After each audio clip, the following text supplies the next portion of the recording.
వి gold trusted gold buyers. మీరు తాకట్టు పెట్టిన బంగారాన్ని విడిపించి ఈ రోజు ఉన్న మార్కెట్ ధరకు కొనబడును.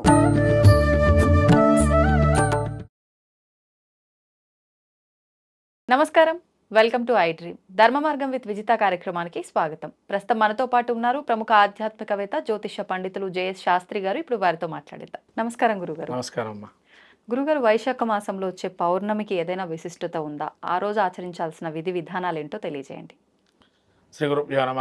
శ్రీ మహాగణాధిపతి నమ. శ్రీ మహాసరస్వతి నమ. హరి ఓం శ్రీమాత్రే నమ. వైశాఖ మాసంలో పౌర్ణమి చాలా విశేషమైంది. మహావైశాఖి అని కూడా అంటారు దీన్ని. ఈ వైశాఖ పౌర్ణమికి ఏంటంటే విశేషంగా చంద్రారాధన విశేషంగా చేపడుతుంది. అంతే అట్లానే మనకి ఈ పౌర్ణమి రోజున లలితా సహస్రనామ పారాయణం కనుక చాలా విశేషంగా చెప్పబడింది. ఎందుకంటే ఈ యొక్క లలితా సహస్రనామ పారాయణంలో ఉన్న అంతర్గతంగా ఏంటంటే వైశాఖ మాసంలో చేస్తే కనుక ఎప్పుడు కూడా మనకు అంత ఫలితం ఉండదు. ఈ పౌర్ణమికి అంత ఫలితం ఉంటుంది, వైశాఖ పౌర్ణమికి. ఎందుకంటే మంగళవారం వచ్చింది. ముఖ్యంగా మంగళవారం చాలా విశేషంగా, సోమవారంతో కూడుకున్న పౌర్ణమి కొంత మంగళవారంలో కొంత భాగం ఉంది.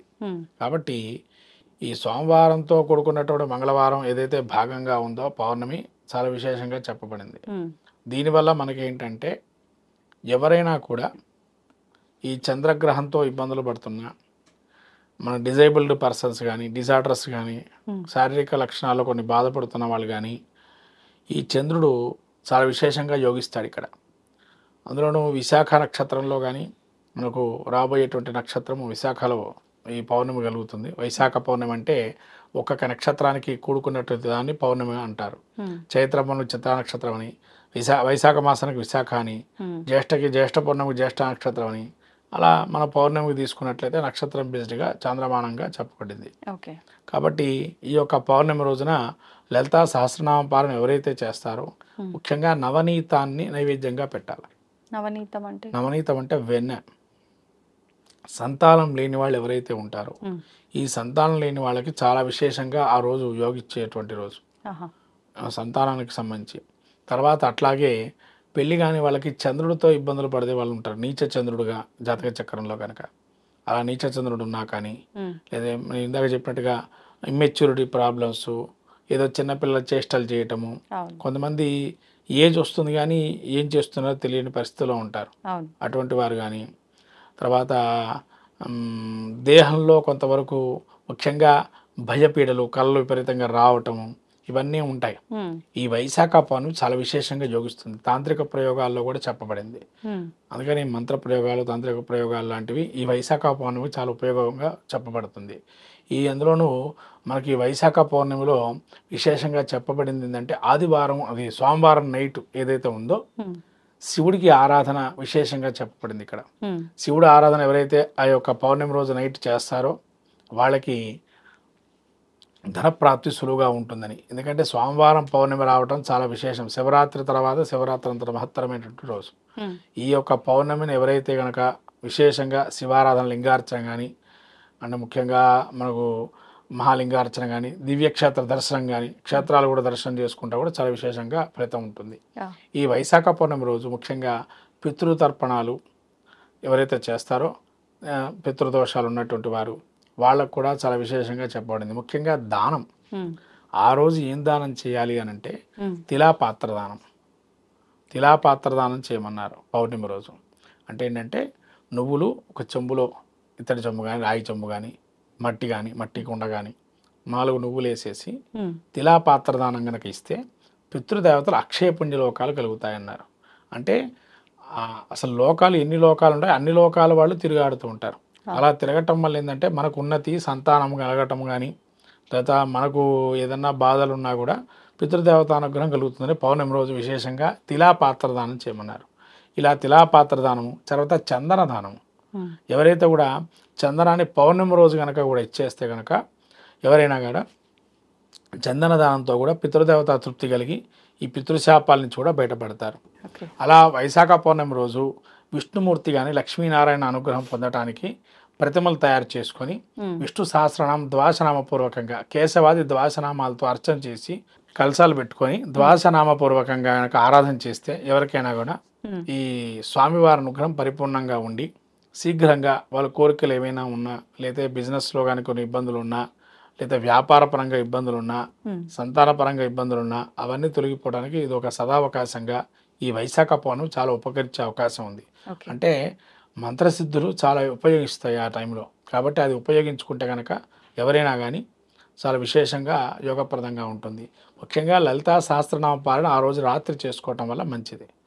అంటే అందరూ పూజాధికాలు చేసుకోలేరు, శక్తి ఉంటుంది, కొంతమంది ఉండదు, అభిషేకాలు చేయటమనో హోమాలు చేయటమనో.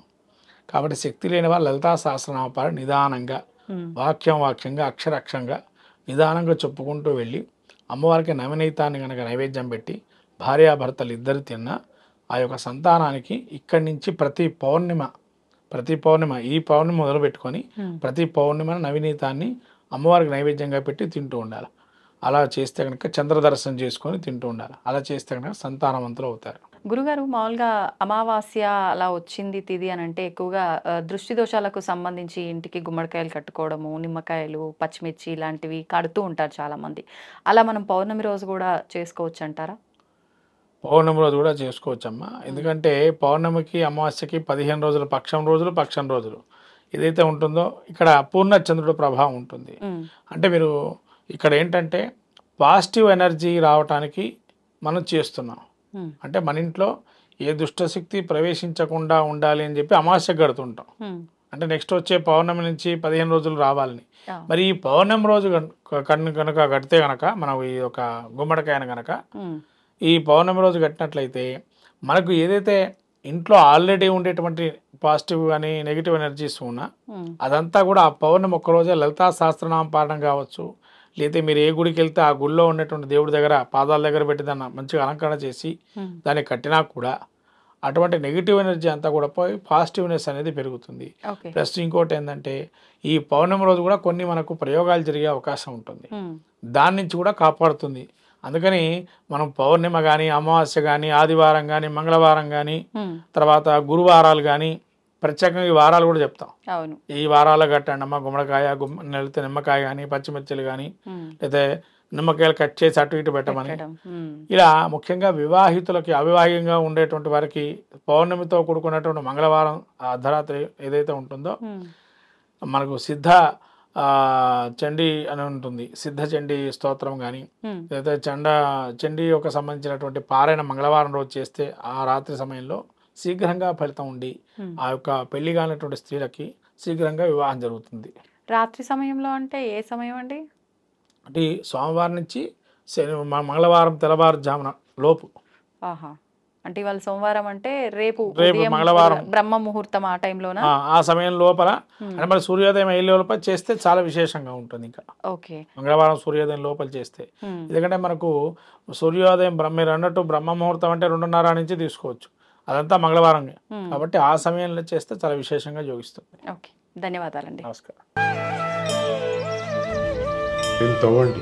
తవ్వుతున్న శివలింగం సరే దాన్ని అట్లా కప్పేసేయండి, చూపించదండి. కృష్ణ ఇస్ దేర్, మూర్తి పూజ కాదు, సాక్షాత్ బ్రజేంద్ర నందన భగవాన్ ఉన్నారు మూర్తిలో. ఏమీ ఆశించకుండా ఆరాధించే వాళ్ళు కూడా ఉన్నారా ప్రభుజీ? నిజమైన భక్తి అంటే మనకు తెలియదు కాబట్టి